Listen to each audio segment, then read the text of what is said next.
Hello, you welcome back to the channel. So let me go straight to the point. Something serious is unfolding right now between Ghana and Nigeria. And if you think it's just political noise or some social media drama, you are missing the bigger picture here. Last week, Dr. Kemi shared from first-hand experience the realities on the ground in Ghana. You see, Bianca's trip to meet top officials like Foreign Minister Ablakwa and President Mahama wasn't just a handshake visit. It is a clear signal that both countries are waking up to a problem that is bigger than immigration or trade. It's about safety, crime, and the fragile balance between hospitality and law enforcement. See, here is the thing. Ghana has opened its doors wide, okay? Nigerians, especially the Igbo and the Hausa, have come in large numbers. They are running businesses, yes, selling, buying and selling on the streets, hustling hard. The Igbo in Accra, especially Circle area, are like a thriving electronics hub, tapping into Ghana's 24/7 electricity and stable environment. But this migration wave is a double-edged sword. There's a dark side that nobody wants to talk about openly. Human trafficking, forced prostitution, cybercrime syndicates, exploiting kids, kidnappings, ritual killings, and the rest. Dr. Kem went undercover to expose this harsh reality. Nigerian girls trafficked into sex work, boys trapped into scan dens. These aren't just stories. They are happening now, here in Ghana. And before anyone cries, oh, it's xenophobia, please, let's get real. This isn't about hating a group of, it's about public safety. When citizens protest with chants like Igbos must go or Nigerians must go, it's a warning sign that things have gone too far. The law enforcement is struggling to keep up. You see, both governments must do more than exchange diplomatic pleasantries. They need real joint action. Crack down on trafficking networks, protect vulnerable youth, and rebuild trust between communities. Because if this festers, it won't just be a Ghana-Nigeria issue. It will become a crisis affecting the entire sub-region. So yes, respect your host country, my people. That means obey laws, respect communities, and work to build bridges, not break them. Ghana's hospitality is a gift, not an invitation to lawlessness. This is your David 360 wake-up call. Let's talk about these tough realities openly, honestly, and with the urgency they deserve. Stay informed, stay alert, and as always, keep the conversation going. Dr. Kemi for Kemi Talks Media.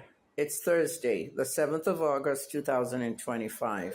Let's talk about Ghana again. Since I'm still on this Ghana thing, I want to talk about the trip that Bianca Ojukwu made to Ghana last week to meet with the Foreign Minister Samuel Ablakwa, and President Mahama. A lot of things are happening in Ghana, and I've seen it with my own eyes. For the past 3 years, back and forth, I have been seeing different areas of Ghana with problems that had to do with issues with Nigerians and others.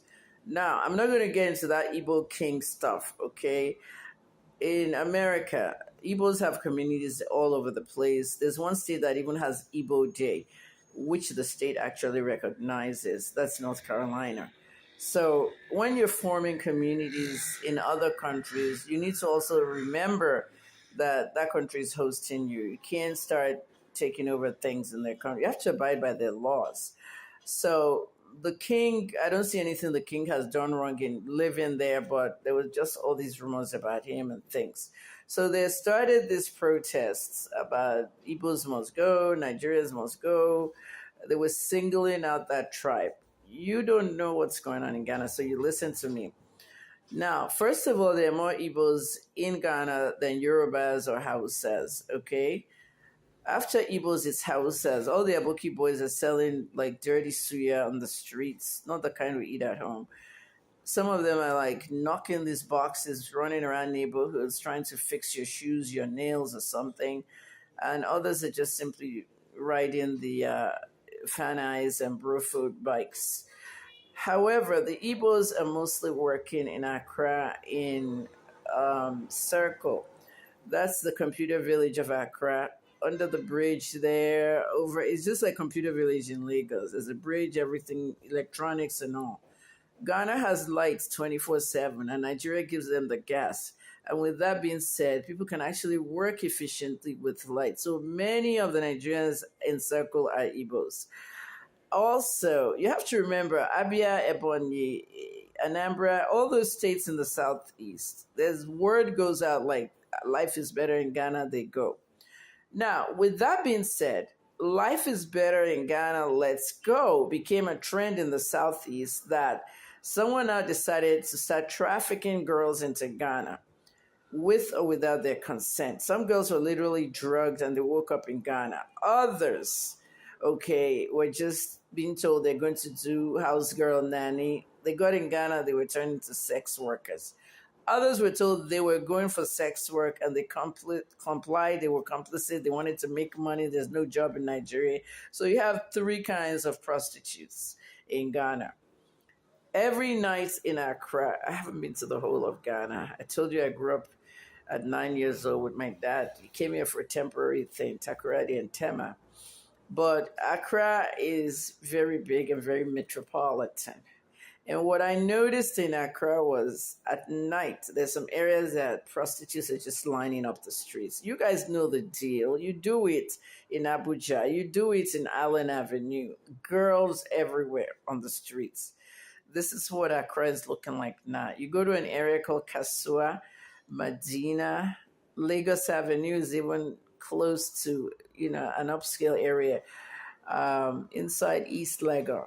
Okay, now, if you want to see the really high class prostitute, go to Cantonment, where the U.S. Embassy is. Around that corner there, you'll see nice restaurants, all these expensive restaurants. You look inside who's in there, it's a foreigner, somebody white, Lebanese, Chinese, I know, and they're carrying dollars and they're paying with dollars. There are girls out there too. So I went undercover and I took my cameras, everything, and I noticed that most of the girls there were Nigerians. I mean, almost all of them, 95%. And when I tried to test them by speaking in Yoruba to one or two of them, they didn't understand Yoruba. They were Igbos. So at the end of the day, I speak Igbo and I spoke to them and they understood what I was saying. One girl told me she's in Ghana for school. I said, so what are you doing out here? Are you not prostituting here? I said, no, I'm just talking to my friends. They come up with all these different excuses. But someone started this trend of bringing young Igbo girls from the southeast into Ghana. Now, we also rescued two of them, okay? Uber driver contacted me. Like, when you get off of Uber, whenever I'm in Ghana, Bolt is the one I use. Those Bolt drivers, they have your number because they carried you. Some of them save your number, believe it or not. Me, there's some Bolt drivers that, like I will tell them I'm a journalist, blah, blah, and we'll chat throughout the trip. So one driver that actually called me said, Madam Kemi, that's the name of my Bolt app in every country. I never put my last name. Madam Kemi, please, I need your help. I'm like, oh, you're the Bolt driver from, what trip was that? And I'm like, okay, what happened? Like this driver told me that there was a Nigerian girl that he carried to a hookup and she had to sleep with 10 men on that day and the girl was very sick and she wanted to go back to Nigeria. She didn't like the job she did. It was really bad. The driver felt so compassionate and wanted me to contact Abike Dabiri or one of those people in Nigeria, which I did. At one point, Abike came here, Honorable Dabiri came here and she actually made some moves. She came for the boy ones too. The boys, watch this. Southeast State, Imo, Anambra, Abia. It's happening a lot in Abia State. Your boys go to school in the morning, they don't come back home. Mother calls to school. Where's my son? Nobody knows. He left school in his uniform. Gone. Disappeared. Kidnapped. Many boys unaccounted for, as young as 10, 11, 12. They found them inside a house in Ghana, locked up in the house with no food. And they put them in front of computer. Some people are addicted to computers, addicted to phones. They put them in front of computers and in front of fake Facebook pages to be doing love scam, crypto scams, all kinds of scams. We see those accounts. Facebook shut down millions of accounts recently. We see those accounts. And at the end of the day, what we saw was when they broke that particular ring. KW was in Ghana, and I read it. And the Ghana police force is a good force, the best one in Africa. And let me tell you something: the way that some of our Nigerians are overwhelming the Ghana police force, it's like they're now creating all these new forms of crime that the police now has to know. So they now, rescue those kids. They were so malnourished and everything.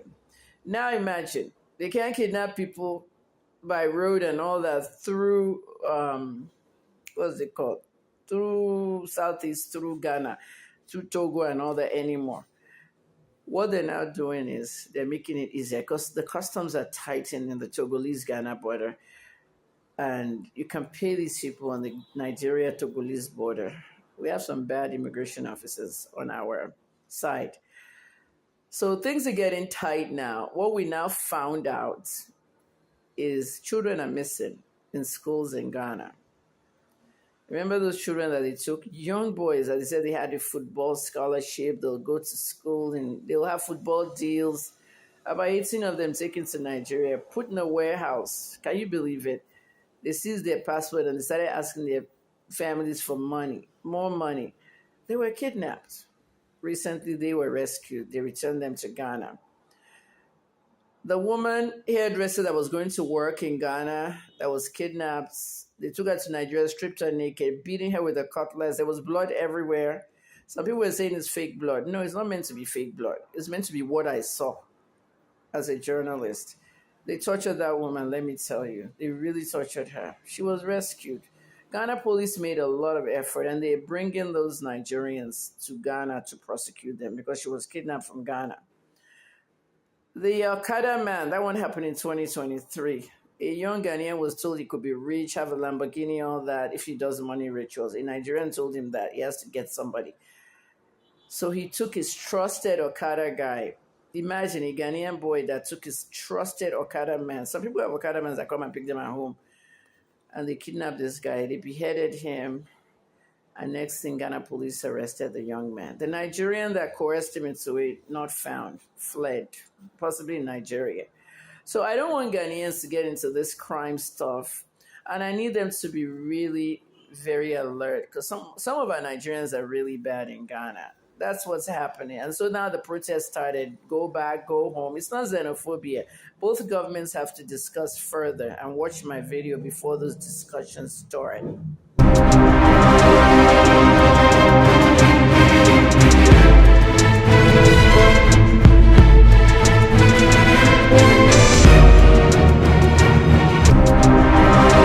So, after watching this video and hearing the raw realities, what do we really take away from it? Let's see. First, this isn't just a story about migration or nationality. It's about people's lives, women and men, young boys and girls, caught between hope and despair, opportunity and exploitation. It's about how fragile the peace and trust between neighboring countries can be when crime, trafficking and injustice start to erode that very same foundation. We have to understand that Ghana's openness and hospitality have created real opportunities for many. Nigerians, especially the Igbos and Hausas communities, have brought their energy, their skills, talent, businesses, enriching Ghanaians and Ghana's economy and culture. But when some individuals and syndicates abuse that trust, trafficking girls into sex work, trapping boys into scam dens, engaging in criminal networks, it puts the entire community at risk and threatens to undo years of friendship, relationship between these two great nations. The protest and calls for Nigerians or Igbos must go. Actually, it is the Igbos must go are painful symptoms of a deeper problem. This is not about xenophobia or hatred. This is a cry from ordinary people demanding safety, justice, and respect for the law. It's a reminder that law enforcement and government agencies need to do more and fast. So what can be done? What can be done? That's a question you're asking. The answer is complex and will require honest conversations and bold actions at multiple levels. The government of Ghana and Nigeria must strengthen collaboration to dismantle trafficking and criminal syndicates operating across borders. When that is done, we are taking the first step to curbing this issue in our society. There must be investment in victim support systems. Rescue, rehabilitate, and then reintegrate. So we need rescue, rehabilitation, and reintegration for those caught in this nightmare. And community leaders and diaspora groups need to promote awareness about the dangers of illegal migration and human trafficking. Most importantly, we as citizens must demand accountability from our leaders. We cannot allow diplomatic niceness to cover up real problems affecting real lives. For those seeking a better life abroad, take this as a warning and a call for respect. Your host country is giving you a chance to build a future. Do not betray that trust. It's as simple. Follow the law, build bridges, not walls, and support efforts to protect the vulnerable. That's the most important thing. This is a story about more than just Ghana or Nigeria.